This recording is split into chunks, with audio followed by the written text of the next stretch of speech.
on another tantrum. But, you know, I mean, like I said, she's been diagnosed with anxiety, so I don't know if that's... When did all of these diagnoses occur? Was this all recent, or when she was like around 6 and everything started happening? Well, the oppositional defiance disorder was like around 8, and I questioned that one a lot because I mean, she's young, like, you know, kids are supposed to throw tantrums, but not to this degree. You know, so I still don't know how I feel about that one. But the anxiety one was kind of more recently. It was in the last year. Okay. And I really liked this therapist, but I just think that I would like to get a second opinion because, you know, some of these illnesses are like serious, and I don't want her to continue going through her life being labeled as something that she's not, but at the same time, like, there's gotta be something that we can do to help her. Like, I feel bad, like, I feel like I'm not doing enough, but at the same time, what can I do? Like, she just won't listen. Yes. I can definitely sense why you're frustrated. You mentioned earlier, I just wanted to reverse a little bit really quick. You mentioned that when you said you work every other weekend. Does Allie get to stay at home by herself, or where does she go when you work on the weekends? Ideally, she does not stay by herself. Occasionally she will, but normally she'll either go to that friend's house. And it's just like one Saturday, like I don't work the whole weekend, and it's normally just for like 6 hours. So she'll go to her friend's house, but I just feel bad for asking them, so every now and then my boss will let her come to work with me. Oh, that's great. That's really terrifying because I don't know what she might react. Yeah, what if she has a tantrum while we're at work, and that would be horrific. So I could imagine that could add a lot of added stress to you, because on one hand you don't want her to stay at home or at the friend's house, but then on the other hand you have to rely on your job to be able to support you guys. Does she ever throw tantrums, cause problems at the friend's house? I know there's been a couple occasions, but the good thing about the friend's house is they're normally doing things that she wants to do. They're fun, they're coloring, they're outside, they're, you know, just being kids. So it's not as bad. I know there's been a couple times where the friend's mom has tried to get her to do something, and she was a little, I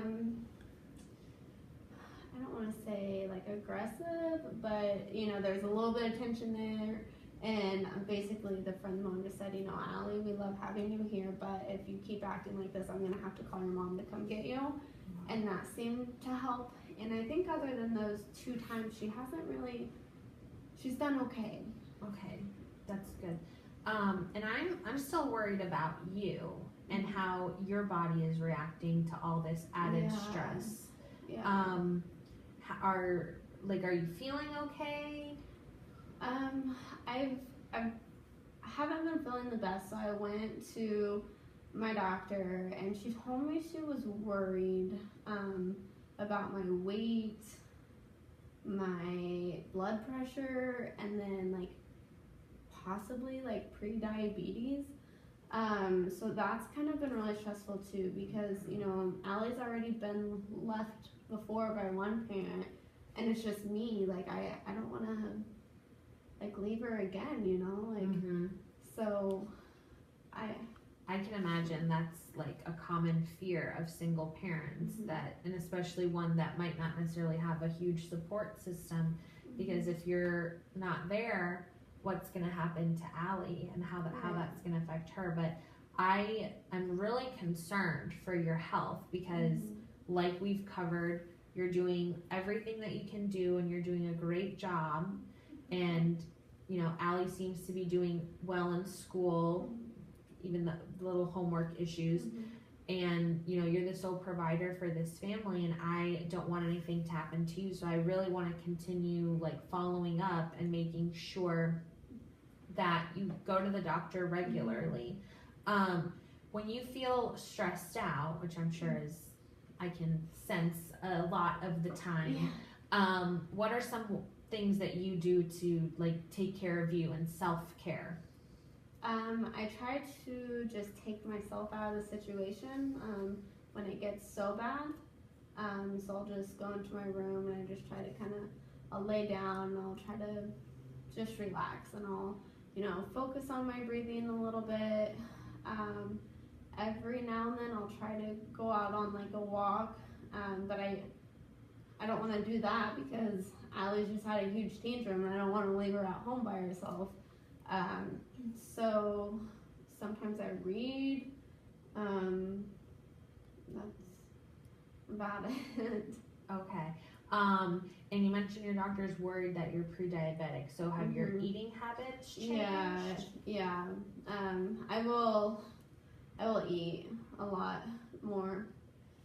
Okay. It's like whenever, the breathing's not working and I can't go out on a walk, it's just like that's the only thing that seems to make me feel a little better. I totally understand.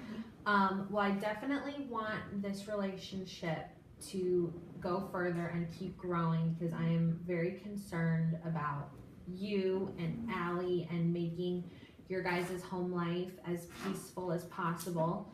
What do you think about maybe in one of our future sessions bringing Allie in and we have kind of like a family time and we can see if there are some things about your home life that might trigger her and things that trigger you, and just things that we can work on to cohesively make your home life a better environment for you guys.